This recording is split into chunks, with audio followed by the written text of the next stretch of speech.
നമുക്ക് പുതിയ ജെറിന്റെ അടുത്ത വീഡിയോ ആണ് സെറ്റ്. ഫസ്റ്റ് വൺ വരുന്നത് ഇതൊരു കോട്ട ടൈപ്പ് ഫാബ്രിക് ആട്ടോ. സിൽക്കി കോട്ടയുടെ ഒക്കെ വേറൊരു മെറ്റീരിയൽ. നമ്മുടെ നോർമൽ കോട്ടയെക്കാളും കുറച്ച് ഡിഫറെന്റ് ആണ്. ഒരു സ്ക്വയറിന്റെ ഡിസൈൻ കുറച്ച് നമുക്ക് വിസിബിൾ ആയിട്ട് കാണാൻ പറ്റും. ഫ്രണ്ട് പോർഷനിലെ വർക്ക് ഇതാട്ടോ.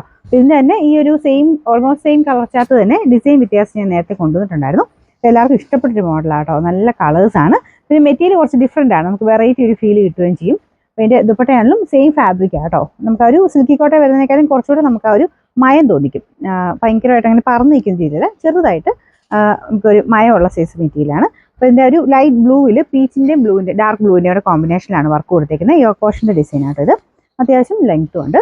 ബോട്ടം വരുന്ന സാറ്റിൻ സിൽക്കിൽ സെയിം മെറ്റീരിയൽ, സെയിം കളർ തന്നെ. നമ്പർ വരുന്നത് G799, റേറ്റ് 999 999. നമുക്ക് രണ്ടാമത്തെ ഷെയ്ഡ് വരുന്നത് നല്ലൊരു ലാവണ്ടർ ഷെയ്ഡ് ആട്ടോ. സെയിം ഡിസൈൻ തന്നെയാണ്, വേറെ വ്യത്യാസമൊന്നുമില്ല. ദുപ്പട്ടയും സെയിം മെറ്റീരിയൽ തന്നെ. അപ്പോൾ ഇതിനും ആ ഒരു സോഫ്റ്റ്നെസ് ഉണ്ട്. ഭയങ്കരമായിട്ട് ഒതുങ്ങി കിടക്കുന്നതല്ല, പക്ഷെ എന്തായാലും കാണാൻ ഒരു പ്രത്യേക ഭംഗിയുള്ള മെറ്റീരിയലാണ്. ഇതിന്റെ നമ്പർ G798, റേറ്റ് 999 999. അടുത്ത ഷെയ്ഡ് വരുന്നത് ലൈറ്റ് ഒരു ഗ്രീൻ്റെ ഷെയ്ഡ് ആട്ടോ. അപ്പോൾ ഇതിനകത്തും പീച്ചിന്റെ കോമ്പിനേഷൻ തന്നെയാണ്. കാണാൻ നല്ല ഭംഗിയുള്ള ഷെയ്ഡ് ആട്ടോ ഇത്. ഇതിന്റെ നമ്പർ വരുന്നത് G797, റേറ്റ് 999 999. നമുക്ക് ലാസ്റ്റ് കളർ വരുന്നത് ഒരു പിങ്കിന്റെ ഷെയ്ഡ് ആട്ടോ. പീച്ച് മിക്സ് ആയിട്ടുള്ള പിങ്ക് ആണ്. ഈ ഷെയ്ഡ്സ് ഒക്കെ കുറച്ച് നേരിട്ട് കാണാൻ നല്ല ആട്ടോ. ഇതിൻ്റെ അകത്ത് കാണുമ്പോൾ കുറച്ചൊരു ഡാർക്ക്നെസ് ഒക്കെ ഉണ്ട്. നേരിട്ട് കാണാൻ നല്ല ഒരു പിങ്കിന്റെ ഷെയ്ഡാണ്. ഫ്രണ്ട് പോർഷന്റെ ഡിസൈൻ ഇതാട്ടോ. ഇതും സെയിം ഫാബ്രിക് തന്നെ ദുപ്പട്ടയ്ക്കകത്തും വർക്ക് കൊടുത്തിട്ടുണ്ട്. ബോട്ടം സാറ്റിൻ സിൽക്ക് ആട്ടോ. Number G800, rate 999 999.